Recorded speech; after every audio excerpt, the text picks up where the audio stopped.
farmers of the world are mad, angry, and protesting. You don't suppose this could potentially be because of the Great Reset at all, do you? Hey my dudes, how's it hanging? It's your boy ZNF1 here. So today I want to talk a little bit about the good old protesting of the farmers in Sri Lanka and the Netherlands, etc. But before we get into that though, let's cue intro.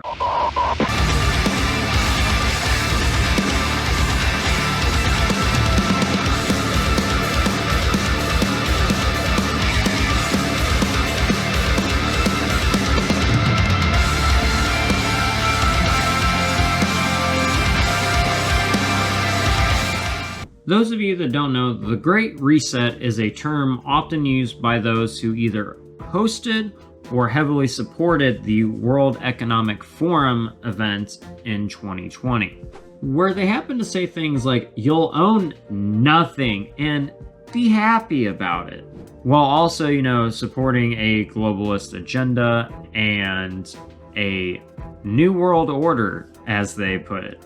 Man, where did we hear that one before? Oh man, didn't those loony, crazy conspiracy theorists say that? How am I ever supposed to be happy with all my stuff? Here, let us help you with that. Wow, all my favorite essential items are gone, and I don't own anything now. Not even my house.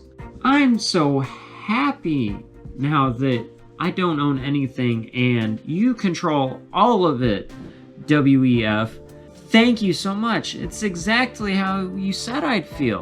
Farmers across the Netherlands, the US, and the world are losing farmland and they're angry about it. Who's buying up all this farmland, or who's taking over management of it? Who's buying up all this farmland or taking over, so to speak? Well, the answer would be private investors, people like Bill Gates or other big World Economic Forum supporters. Here in the US, Bill Gates owns approximately around 270,000 acres of land, according to the alternative press. That's a lot of fucking farmland. Bill Gates is now officially the largest farmland owner in the whole United States, or at least privately, that is. Now, farmers are generally pretty reluctant or very rarely give up their farmland. What's happened over the past few years that might make them have to give it up or be a lot more willing to, even though they generally wouldn't? I don't know. Maybe it happened to be all the stuff with the COVID pandemic, perhaps? And the wealth transfer and all these green policies being enforced, maybe? First, they had to use certain fertilizers, these farmers, because of big globalist groups like the WEF trying to set their standards and governments of the world. Now they have to switch to more eco-friendly fertilizers, which most time, if you know anything about products of food or anything like that, generally organic stuff is a lot more expensive. And you can't really just make switches like that all of a sudden. It's not how that works. Now, especially in the midst of a whole economic collapse that's happening, it's not really going to do anything to help boost the economy, really, or help sustainability of the farmers. It's just going to fuck them over. Groups like the WEF tend to generally support a sort of top-down economic structure, which doesn't generally really help farmers grow economically or even really help the environment. Because remember, you'll own nothing and be happy about it. Again, why would anybody really in a place of power even say something like that? Any innocent or sane person that has earthly possessions can see that that isn't really right. It's kind of messed up, isn't it? It's not just farmers there in Sri Lanka and the Netherlands that are angry and protesting the start of this whole Great Reset. Truckers from the US and in Canada In addition to farmers in Germany and Poland even are enraged by what's going on and protesting against these injustices and this unfairness being thrusted upon them. In poor countries like Sri Lanka, farmland is all that some have, and it's very crucial to the communities around them to have local farmers. What are people supposed to do if farmland's being seized up by a bunch of rich fucks or rich globalists, governing bodies, etc., that keep switching up these regulations as well, to the point of where they can't really do anything because they're just broke all the time? What are they supposed to do? Nothing. They can't do anything because in order to keep their land, they have to follow certain stipulations, and they want to have their land because that's their source of income, or that's how they get food on their table, you know, or provide for themselves and their communities. You guys tell me, what are farmers supposed to do really when they are barely scraping by and are too broke to even afford more product to help, you know, get their farm growing and to produce bigger and better product? They can't really do much without money, can they? Yet, even though these farmers or working class citizens are standing up like they should be and protesting these injustices and the fact of the matter that it's going to screw them over even more and the economy that they live in, they're just portrayed very negatively by mainstream media. They're portrayed as radicals, extremists, far-right conspiracy theorists, racists, unnecessary or unjustified, etc. Kind of fucked up, isn't it? In Sri Lanka, these protests are erupting because of these top-down regulations that have been set by these globalists, and with no consent from the farmers themselves. You would think that they'd ask for consent from the farmers first before, you know, setting all this up so they can kind of get a gauge of what's going to work for them and, you know, the economics of the whole thing, right? Well, you thought wrong. It's similar with the trucker protests too. But these mainstream media outlets will support those that these working class people are uprising or protesting against simply because of the fact of the matter is systematically they are a part of the same group, or they have biases towards these people that are making unfair gains from these edicts because they also, you know, get funding from those people, or they're part of the same group, etc., etc. If these outlets don't do these little smear campaigns or express such negative opinions of them, then people will start to, you know, kind of realize, oh, hey, we actually have a lot more interests as humans than we do differences. Spreading awareness of all of this and making a revolt a lot more likely from us, we the people, to get what we deserve and want versus what these people that are rich and wealthy all want from us and from our suffering. If we don't suffer, or if we stand up and realize this stuff and start pushing back and fighting against it, they don't get what they want, and they don't want that, nor do they like that, because then they're making less money.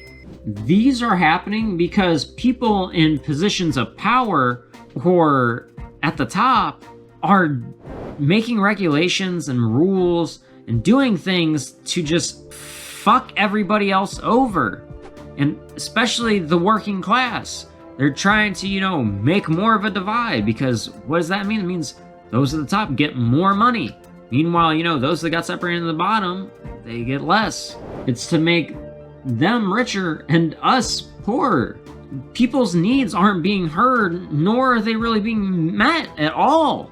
So in Sri Lanka, the average everyday Joe has been suffering. Meanwhile, their president has been enjoying a palace full of AC and a swimming pool. But the mainstream media will try to, you know, sit there and say, oh, well, they sat there and, you know, took over his palace and took his pool from him. I don't know, shit. You fucking sit there and be fucking us over when people don't even have electricity in their fucking homes? You really blame them for wanting to fucking, you know, break into a place of power where they have all the fucking AC and everything else and they're just doing all the shit to, you know, fuck people over and they're getting a shit ton of money? Meanwhile, people don't even have electricity to fuel their homes? Does that really sound like the president is doing a very good job?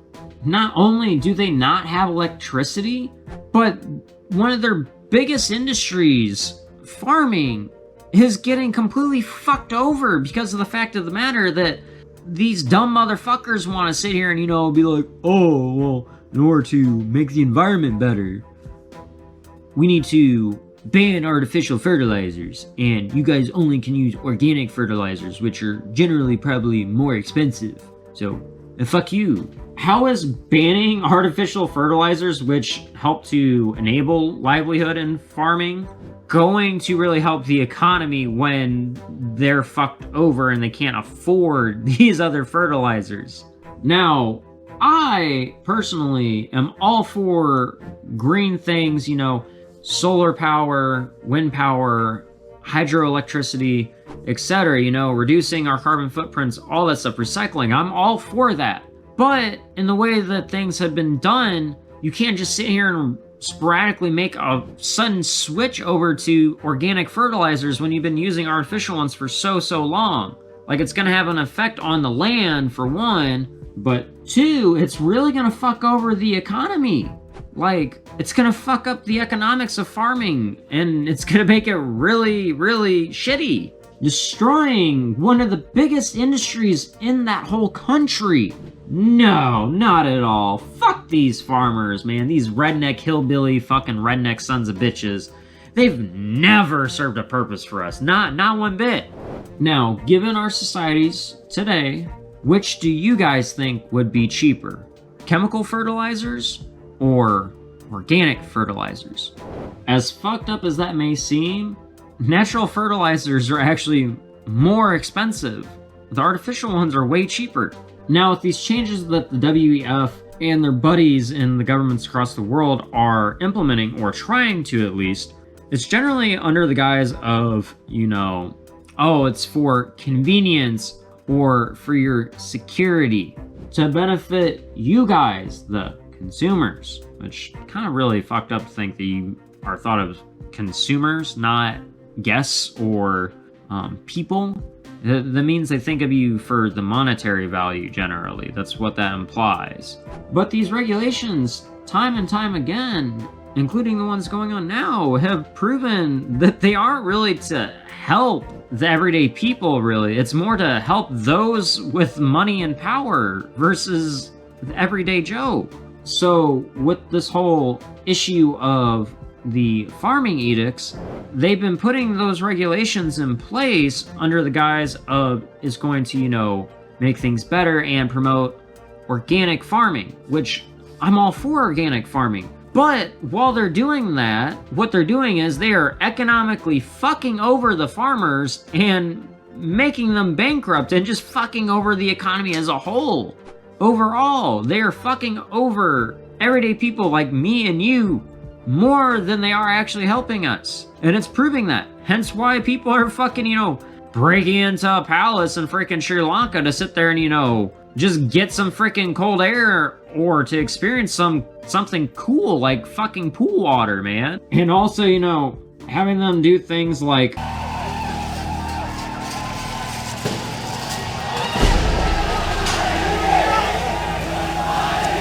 again, this was in the midst of an economic collapse, and these changes or these edicts being implemented were meant to help prevent it from happening. But what's happening right now? Oh yeah, because bankrupting the farmers is really helpful, right?